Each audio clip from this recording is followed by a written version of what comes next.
السلام علیکم ورحمۃ اللہ وبرکاتہ۔ الحمد للہ رب العالمین والصلاة والسلام علی سید المرسلین وعلی آلہ واصحابہ اجمعین، اما بعد۔ رب اشرح لی صدری ویسر لی امری واحلل عقدۃ من لسانی یفقہوا قولی۔ اللہم صلی علی سیدنا محمد وعلی آل سیدنا محمد وبارک وسلم۔ بسم اللہ الرحمن الرحیم۔ سورۃ الکہف مکیہ۔ اس سے قبل کے اسباق میں سورۃ بنی اسرائیل کا ترجمہ اور تفسیر بیان کی جا چکی ہے، اور آج سے سورۃ الکہف کی تشریح، تفسیر اور ترجمہ پیش کیا جائے گا۔ سورۃ الکہف یہ مکی صورت ہے۔ ہجرت سے پہلے مکۃ المکرمہ میں اس سورہ کا نزول ہوا، اور اس سورہ کو سورہ کہف اس لیے کہتے ہیں، کہف کے معنی غار کے ہیں۔ اس سورہ میں اصحاب کہف کا واقعہ بیان کیا گیا ہے، اس لیے اسے سورہ کہف کہا جاتا ہے۔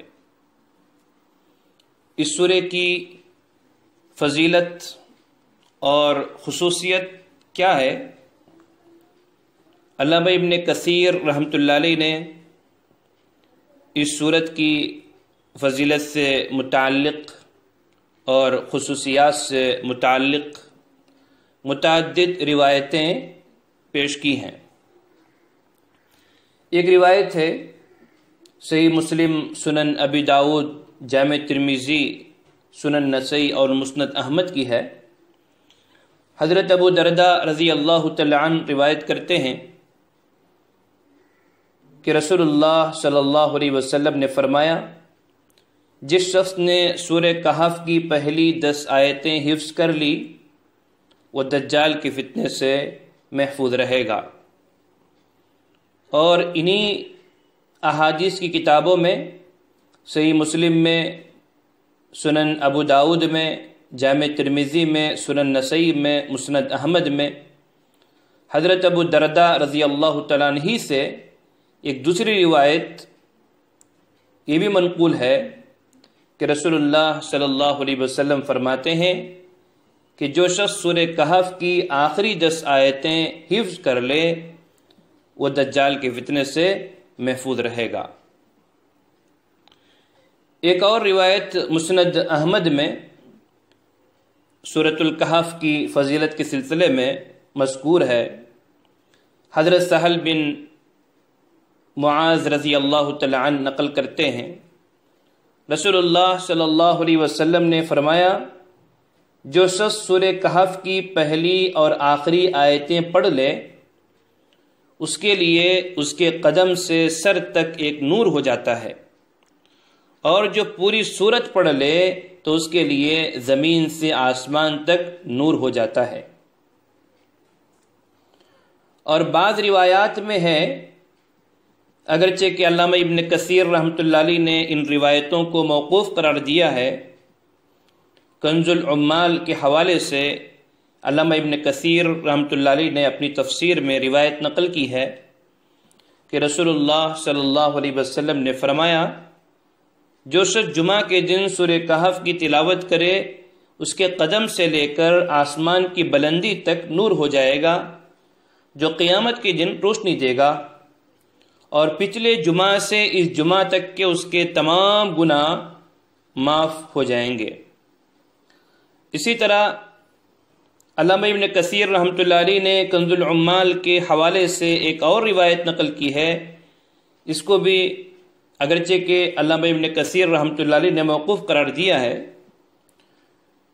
کہ حضرت علی رضی اللہ تعالی عنہ روایت کرتے ہیں، رسول اللہ صلی اللہ علیہ وسلم نے فرمایا کہ جو شخص جمعہ کے دن سورہ کہف پڑھ لے وہ 8 روز تک ہر فتنے سے محفوظ رہے گا، اور اگر دجال نکل آئے تو یہ اس کے فتنے سے بھی معصوم رہے گا، محفوظ رہے گا۔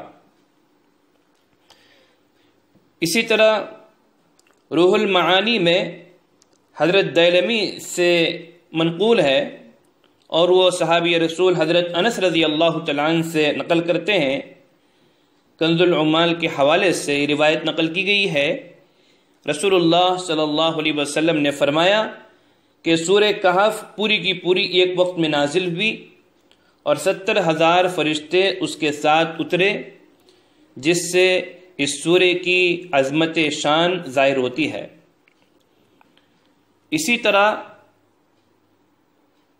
ایک اور روایت صحیح بخاری میں موجود ہے، صحیح مسلم میں موجود ہے کہ سورہ کہف کے پڑھنے سے گھر میں سکینت و برکت نازل ہوتی ہے۔ ایک مرتبہ ایک صحابی نے سورہ کہف پڑھی، گھر میں گھوڑا بھی تھا، وہ بدکنا شروع ہو گیا۔ انہوں نے غور سے اوپر کی طرف دیکھا تو کیا بات ہے کہ ایک بادل سایہ کیے ہوئے ہے۔ صحابی نے اس واقعے کا ذکر جب صبح میں نبی کریم صلی اللہ علیہ وسلم سے کیا تو آپ صلی اللہ علیہ وسلم نے فرمایا، قرآن پڑھا کرو، قرآن پڑھتے وقت سکینت نازل ہوتی ہے۔ عزیز طلبہ، سورہ کہف کے فضائل اور خصوصیات کی روشنی میں متعدد احادیث حوالوں کے ساتھ پیش کیے گئے ہیں۔ ان احادیث کو نوٹ کر لیں، ذہن نشین کر لیں، اور خاص طور پر جمعے کے دن سورہ کہف کی تلاوت کا اپنی زندگی میں معمول بنا لیں، اہتمام کریں۔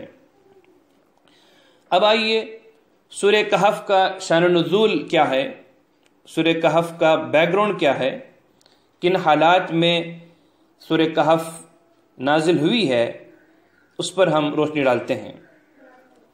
امام ابن جریر طبری رحمۃ اللہ علیہ نے حضرت عبداللہ بن عباس رضی اللہ تعالیٰ عنہما سے نقل کیا ہے کہ جب مکہ مکرمہ میں رسول اللہ صلی اللہ علیہ وسلم کی نبوت کا چرچا ہونے لگا اور تیزی کے ساتھ اسلام پھیلنے لگا تو قریش مکہ اس سے پریشان ہوئے، تو انہوں نے اپنے 2 آدمی نضر بن حارث اور عقبہ بن ابی معیط کو مدینہ طیبہ کے علماء یہود کے پاس بھیجا، کیونکہ وہ لوگ کتب سابقہ تورات و انجیل کے عالم تھے۔ وہ آپ کے بارے میں کیا کہتے ہیں اور پچھلی آسمانی کتابوں میں آخری نبی کے بارے میں کیا علامتیں بتلائی گئی ہیں، اور یہ جو محمد جو اپنے آپ کو آخری نبی ہونے کا دعویٰ کرتے ہیں، کیا وہ اپنے دعوے میں سچے ہیں؟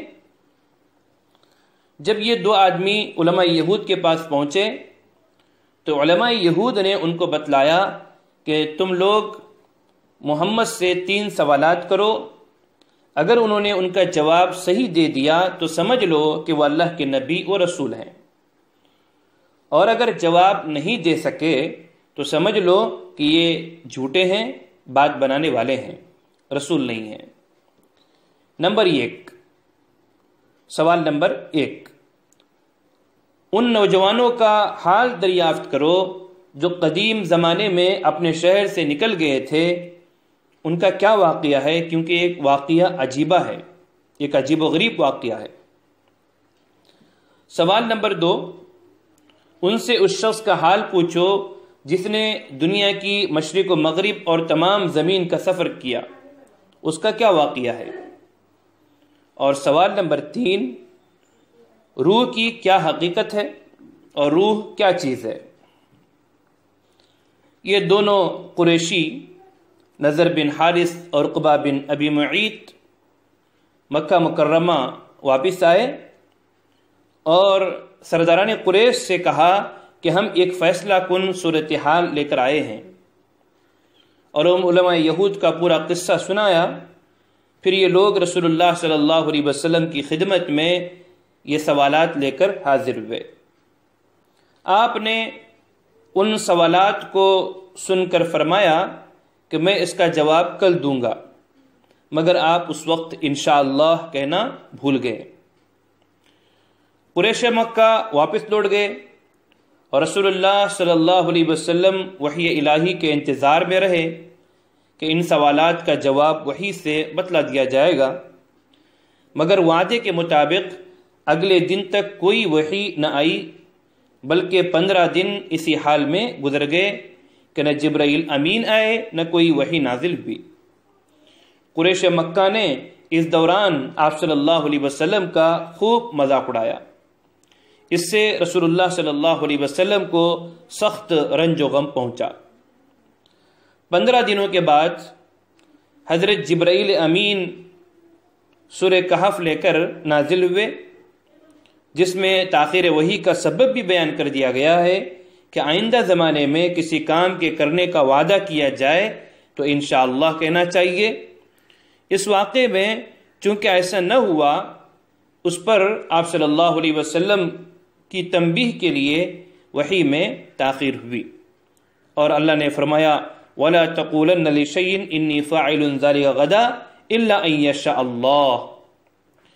اور اس سورے میں ان نوجوانوں کا واقعہ پوری تفصیل کے ساتھ بتلا دیا گیا جن کو اصحاب کہف کہا جاتا ہے، اور مشرق و مغرب کے سفر کرنے والے ذوالقرنین کے واقعے کو بھی تفصیل سے بیان کیا گیا ہے، اور روح کے سوال کا جواب پچھلی سورہ بنی اسرائیل کے آخر میں علیحدہ کر کے بیان کر دیا گیا ہے۔ وہاں پر بتا دیا گیا ہے کہ روح کی کیا حقیقت ہے، جیسے کہ آپ لوگوں نے پڑھا ہے۔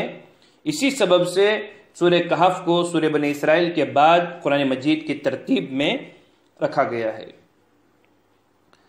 عزیز طلبہ، اس سورہ کا نام کیا ہے اور اس سورہ کے فضائل اور خصوصیات کیا ہیں، اور پھر اس سورہ کا شأن و نزول کیا ہے، سب تمام چیزیں تفصیل سے بیان کی گئی ہیں۔